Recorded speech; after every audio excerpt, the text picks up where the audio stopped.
শাশুড়ি বৌমার ঝগড়া থেকেও ভয়ানক হলো আমার বেস্টি আর আমার বয়ফ্রেন্ডের ঝগড়া। তোমাকে আমার একদম পছন্দ নয়। তোর পছন্দ অপছন্দে আমার ঘন্টাও যায় আসে না। অঞ্জলি আর আমি একে অপরকে পছন্দ করি, এটাই যথেষ্ট। অঞ্জলি, আমি বলছি ও তোকে নির্ঘাত ধোকা দেবে। প্লিজ বিষ ঢালা বন্ধ করবি? কাল যখন অঞ্জলি মোটা বুড়ি আর অসুস্থ হয়ে যাবে তখন কি তুই ওর সাথে থাকবি? কাল যদি অঞ্জলি মোটা বুড়ি আর অসুস্থ হয়েও যায় তাও আমি ওর সাথ ছাড়বো না। আর এই বাধা আমি অঞ্জলিকে আগেই করে রেখেছি। পল্লবী, তোর লাকিকে কেমন লাগলো? যত লম্বা হাইট তত লম্বা লম্বা লেকচার ছাড়ে। আমার তো 1 নম্বরের ফ্লার্টই মনে হচ্ছে। না রে আর ও আমায় সত্যি ভালোবাসে। আমার তো মনে হয় তোর বন্ধুর একটা বয়ফ্রেন্ড দরকার। ঠিক বলেছো, ওকেও একা আমার ভালো লাগে না। এর পরের দিন, পল্লু ওই দেখ রোহান, তোর স্কুল ক্রাশ। তোর খুব মনে আছে দেখছি। এসির টেম্পারেচার এত বেশি কেন? খুব ঠান্ডা লাগছে। মনে হচ্ছে ওনার ঠান্ডা লাগছে। মনে হচ্ছে অঞ্জলিরও ঠান্ডা লাগছে।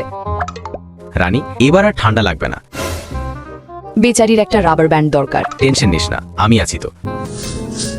মাফ করবেন, আমায় যেতে হবে। আরে পল্লবী, কি হয়েছে? কথা তো শোন। রোহানকে পছন্দ হয়নি? আমি অন্য ছেলে দেখব। তাহলে কথা লাকি? না ইয়ার, ও তো তোকে মন থেকে চায়। যদি এই কথা না হয় তবে তুই কোন দুঃখে মন খারাপ করে আছিস? অঞ্জলি, আমি তোকে ছোট বোনের মতো আগলে রেখেছি, এখন সেই জায়গা লাকি নিচ্ছে। এখন তোর আমাকে আর কি প্রয়োজন? কে বললো তোকে আমার প্রয়োজন নেই? তুই জানিস তুই কতবার আমায় হেল্প করেছিস। ভাই প্লিজ হসপিটালে আয়, আমি খুব একা অনুভব করছি। দিদি, পরশু আমার ফুটবলের ম্যাচ আছে। পরশু পর্যন্ত আমি ফ্রি হতে পারবো না। এখন প্র্যাকটিসের জন্য দেরি হয়ে যাচ্ছে। সরি দিদি, বাই। এ কি, আমি মরে গেছি নাকি? একবারও বললি না যে তুই হসপিটালে আছিস। দেখ, আমি তোর জন্য টিফিন এনেছি, চল নিজের হাতে খাইয়ে দিচ্ছি। আরে আরে, কিচ্ছু হবে না, আমি পেমেন্ট করে দিয়েছি। ডাক্তারও বলেছেন আন্টি এখন সেফ। ঘাবড়াস না, আমি আছি তো তোর সাথে। চল, ভালোই হলো, তুই কাউকে তো পেলি যে এখন তোর দেখাশোনা করবে।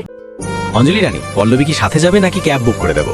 না, আমি তোমাদের সবার সাথেই যাব। হানি, কাল দেখা হবে। হানি? হানি? এমনিতে হানি বলেও ডাকতে পারো আমায়। বন্ধুরা, আপনাদের বন্ধুরাও কি বিপদে আপনাদের সাহায্য করে? কমেন্টে অবশ্যই জানাবেন আর চ্যানেলটি লাইক ও সাবস্ক্রাইব করে দেবেন।